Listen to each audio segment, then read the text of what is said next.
Assalamualaikum warahmatullahi wabarakatuh. Halo, saya Mutia Angelina Slokasari. Di sini saya akan menjawab dan menjelaskan soal tentang pengukuran risiko dan pengukuran imbal hasil atau return. Analisis tugas pertama di soal nomor 1 yaitu Anda membeli 172 saham perusahaan CBA dengan harga $56 per saham selama setahun. Harga saham naik menjadi $84 per saham dan Anda menerima dividen sebesar $265. Hitunglah return sederhana dari investasi Anda. Diketahui rumusnya yaitu harga akhir kurang harga awal tambah pendapatan dibagi harga awal dikali 100%. Jadi di sini harga akhirnya 84, lalu harga awalnya 56 dan pendapatannya $265. Lalu kita bagi dengan harga awal dan dikali 100%. Jadi total dari 84 kurang 56 tambah 265 hasilnya $293. Lalu kita kalikan lalu dibagi, hasilnya 523,2%. Soal berikutnya yaitu Anda membeli obligasi dengan nilai nominal $3.000 dan tingkat bunga tahunan 9%. Anda merencanakan untuk menyimpan obligasi ini selama 4 tahun. Hitunglah return tahunan yang diharapkan. Lalu diketahui rumusnya return tahunan dalam kurung harga akhir bagi harga awal 1 per tahun kurang 1 kali 100%. Harga akhirnya di sini $3.000 bagi $3.000 1 per 4 tahun karena menyimpan obligasinya selama 4 tahun dikurang 1 dikali 100%, hasilnya 3 bagi $3 hasilnya 1, lalu 1 per 4 dikurang 1 kali 100%. Hasil dari dalam kurung 1 per 4 kurang 1 yaitu 0,045 dikali 100% hasilnya 4,5%. Soal selanjutnya, Anda membeli 435 saham perusahaan DEF pada harga $55 per saham. Selama 3 tahun, harga saham turun menjadi $35 per saham.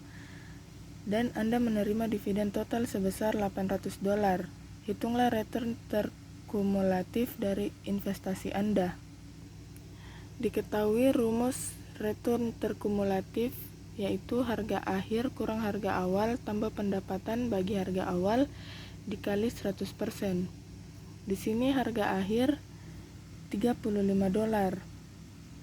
Lalu harga awalnya $55 dan pendapatannya sebesar $800.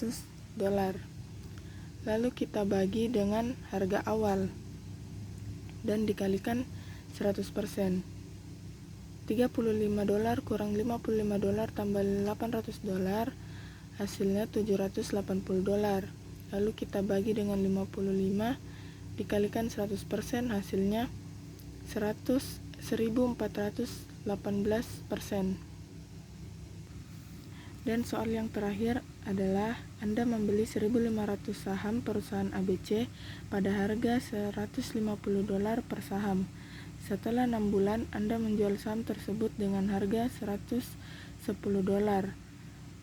per saham dan menerima dividen $550. Hitunglah return logaritmik dari investasi Anda. Dan kita ketahui rumus return logaritmik yaitu in dalam kurung harga akhir tambah pendapatan bagi harga awal tutup kurung. In dalam kurung harga akhirnya $110 lalu pendapatannya $550 dan dibagi dengan harga awalnya yaitu $150. Lalu kita jumlahkan, kita hitung ini 110 tambah 550 dibagi 150 yaitu hasilnya 4. Jadi in dalam kurung 4 hasilnya 1,3862. Berikutnya tugas analisis kedua. Di sini ada dua investasi, A dan B, dan data return tahunan selama 5 tahun. Dari data tersebut, untuk menghitung deviasi standar dari return tahunan untuk investasi A dan B sebagai pengukuran risiko, terlebih dahulu kita menghitung rata-rata atau minnya dari return tahunan masing-masing investasi, yaitu investasi A dan B.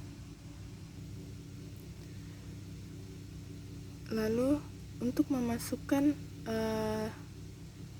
return dari tahun pertama sampai tahun kelima, kita tinggal memasukkannya ke sini, lalu dibagi 5. Kenapa dibagi 5? Karena selama 5 tahun. Begitupun dengan investasi B. Jadi hasil dari investasi A yaitu 11,6% dan investasi B sebesar 5,6%. Di sini kita sudah mendapatkan rata-rata minnya. Selanjutnya menghitung deviasi standar dari return tahunan untuk kedua investasi A dan B sebagai pengukuran risiko.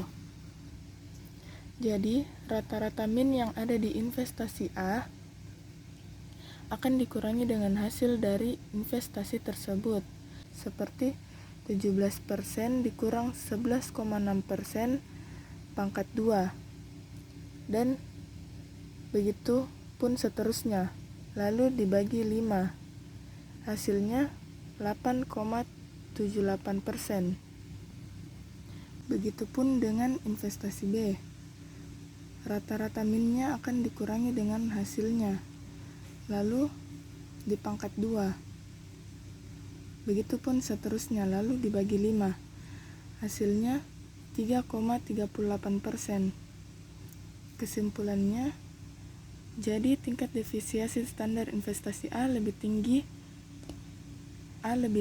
yang daripada B, yang mengindikasikan bahwa memiliki risiko yang lebih besar. Jadi itu tadi penjelasan sedikit dari saya. Kurang dan lebihnya mohon dimaafkan. Wassalamualaikum warahmatullahi wabarakatuh.